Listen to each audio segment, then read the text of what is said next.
Hello student, स्वागत है आप सभी का एक नए वीडियो में। तक कल हम लोग परागकण के बारे में पढ़ रहे थे और आज से वहां से टॉपिक फिर आगे बढ़ रहा है और उसको हम लोग बोलते हैं लघु युग्मक जनन। लघु युग्मक जनन मतलब लघु युग्मक मतलब परागकण का बनना। इसको इंग्लिश में बोलते हैं microgametogenesis. What is called microgametogenesis. एक मिनट, हाँ अब ठीक है, माइक्रोगैमेटोजेनेसिस। और इसको हिंदी में बोलते हैं लघु युग्मक जनन। अब लघु युग्मक जनन कल बताया था कि परागकण में और लघु बीजाणु में क्या अंतर है। लघु बीजाणु देखो, परागकण से पूर्ण विकसित नर युग्मक बनने तक की सभी क्रियाओं को मिलाकर लघु युग्मक जनन कहते हैं। परागकण से क्या बनने के लिए, नर युग्मक बनने की जो क्रिया होती है उन सभी क्रियाओं को मिलाकर हम लोग कहते हैं लघु युग्मक जनन। ठीक है, अब बनते कैसे हैं अब मैं आपको बताता हूं।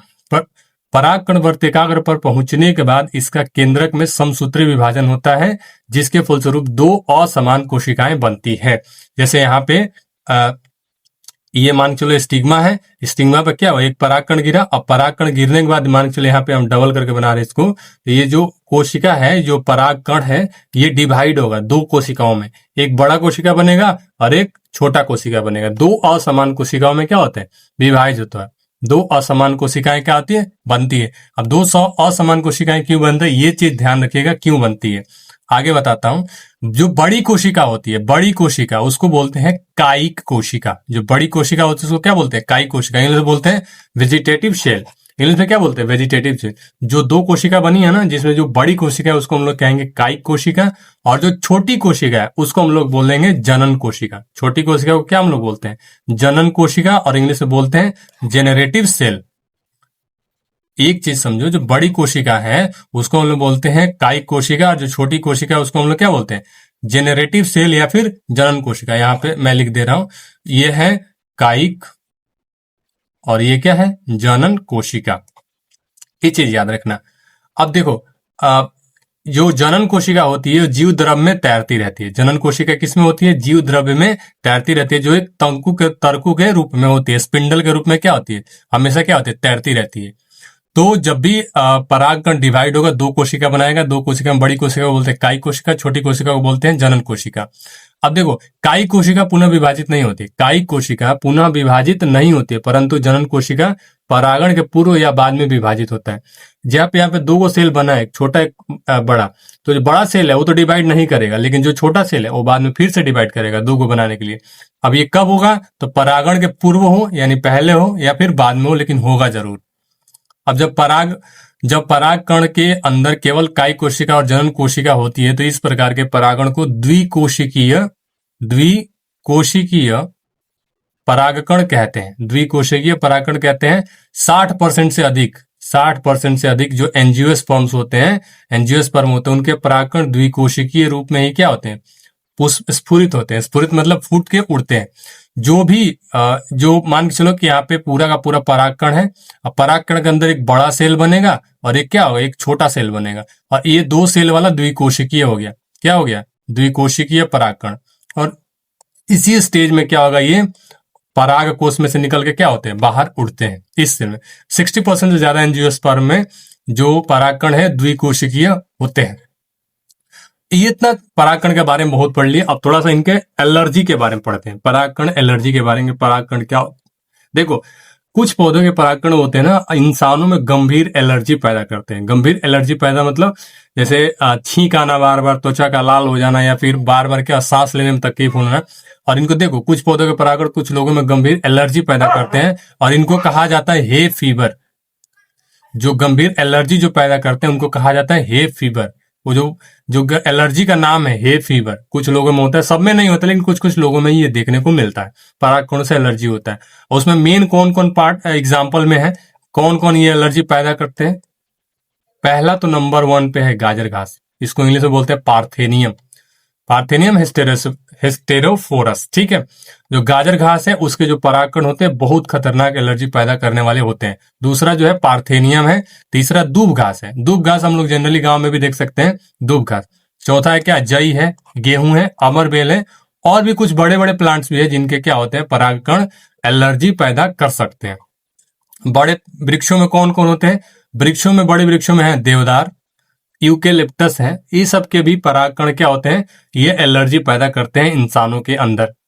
अब देखो परागकण में होता क्या है, एक्चुअली परागकण क्या होता है, नाक द्वारा प्रवेश करके श्वसन नली की झिल्ली पर जमा हो जाते हैं, जो हमारा फेफड़ा है उसके अंदर चले जाते हैं और म्यूकस मेम्ब्रेन पे जाके क्या हो जाते हैं, जमा हो जाते हैं, जिसके चलते श्वसनी जो मेन जो ब्रोंकाई है हमारा क्या होता है, ब्लॉक होने लगता है और उसमें को सांस लेने में क्या होता है, तकलीफ होने लगता है। ये सब में नहीं होता, जो अस्थमा के पेशेंट होते हैं उनमें बहुत ज्यादा देखने को मिलता है, लेकिन हम लोग में भी होता है बट कम होता है।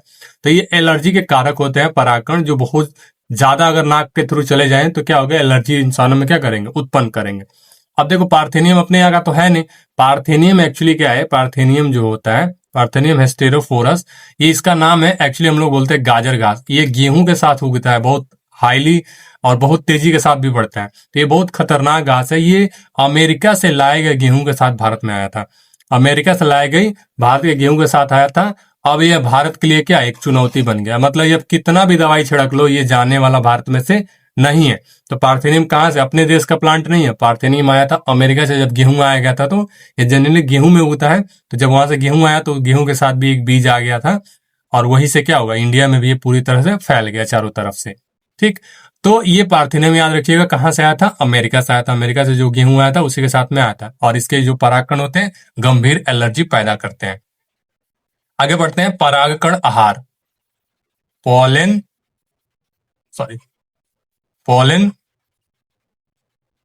इसको पॉलन ग्रेन को क्या करते हैं, पॉलन ग्रेन्स को हम लोग आहार के रूप में भी इस्तेमाल कर सकते हैं। पॉलन को किस में इस्तेमाल कर सकते हैं, आहार के रूप में। अब आहार के रूप में क्यों, क्योंकि देखो परागकण पोषक तत्वों से भरपूर होते हैं। पोषक तो परागकण के अंदर बहुत सारे पोषक तत्व होते हैं, उनमें क्या क्या होता है, प्रोटीन होता है, मिनरल्स होते हैं, विटामिन होते हैं, सब के सब होते हैं।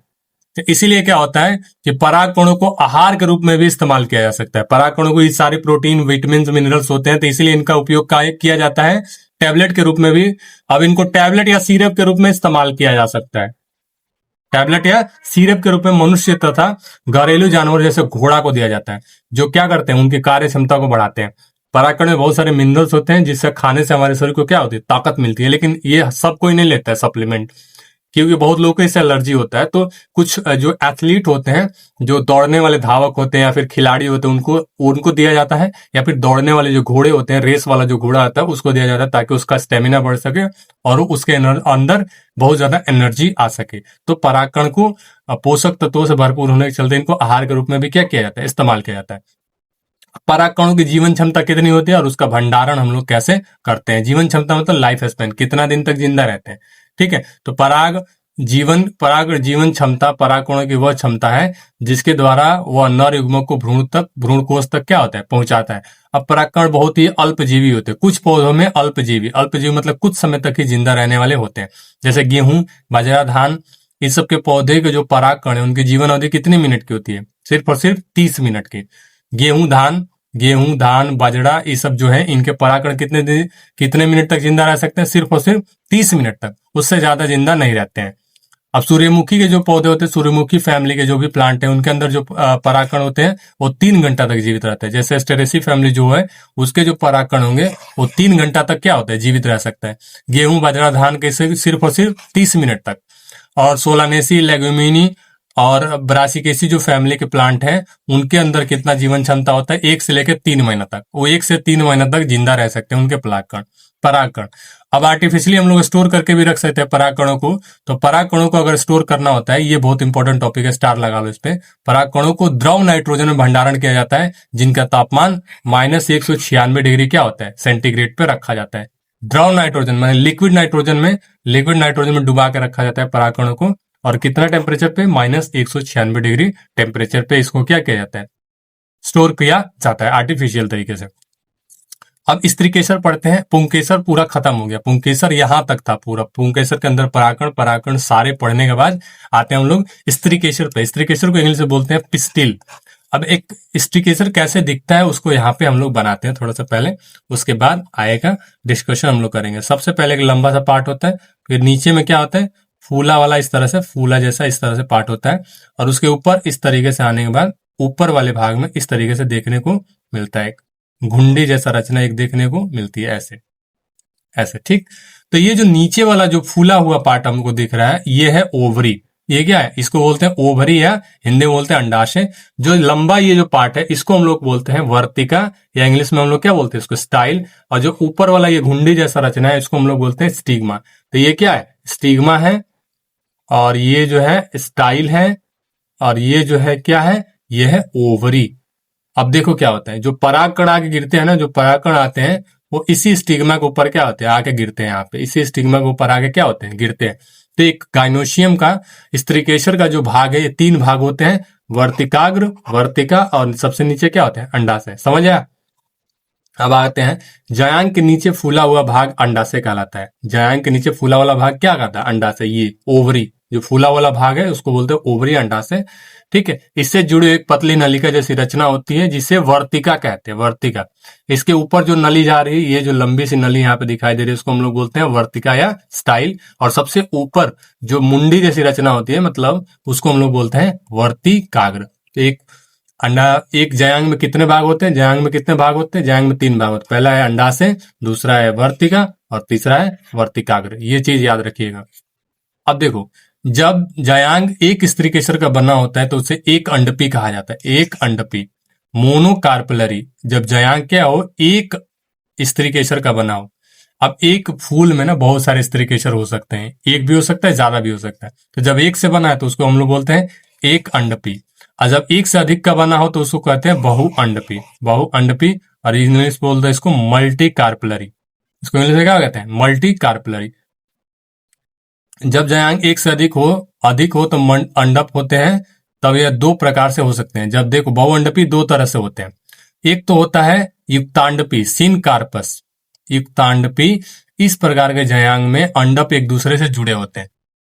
युक्तांडपी में क्या होता है, इस प्रकार के एक से अधिक जयांग है तो उसमें क्या होंगे, सारे जयांग एक दूसरे से क्या होंगे, जुड़े होंगे। जैसे गुड़हल, गुड़हल के पौधे में सारे जो होते हैं जयांग होते हैं एक दूसरे से क्या होते हैं, जुड़े होते हैं। सरसों, पॉपी, ये सब के प्लांट में क्या होता है, एक तरह से एक दूसरे से क्या होते हैं, जुड़े होते हैं। अब युक्तांडपी दूसरा कौन है, युक्तांड अपोकर्पस। इसमें सारे के सारे जयांग क्या होंगे, एक दूसरे से स्वतंत्र होते हैं, मतलब एक दूसरे से दूर दूर होते हैं। जैसे इसमें है चंपा, मैग्नेलिया, ये सब जो प्लांट होते हैं इनमें क्या होते हैं, इनका जो जयांग है वो क्या होते हैं, एक दूसरे से स्वतंत्र होते हैं, मतलब सटे हुए नहीं होते हैं। ठीक, तो यहाँ तक आप होप आपको वीडियो समझ में आया। तो वीडियो अच्छा लगे तो लाइक कीजिएगा, चैनल पे नए हैं तो सब्सक्राइब कीजिएगा। मिलते हैं नेक्स्ट वीडियो में।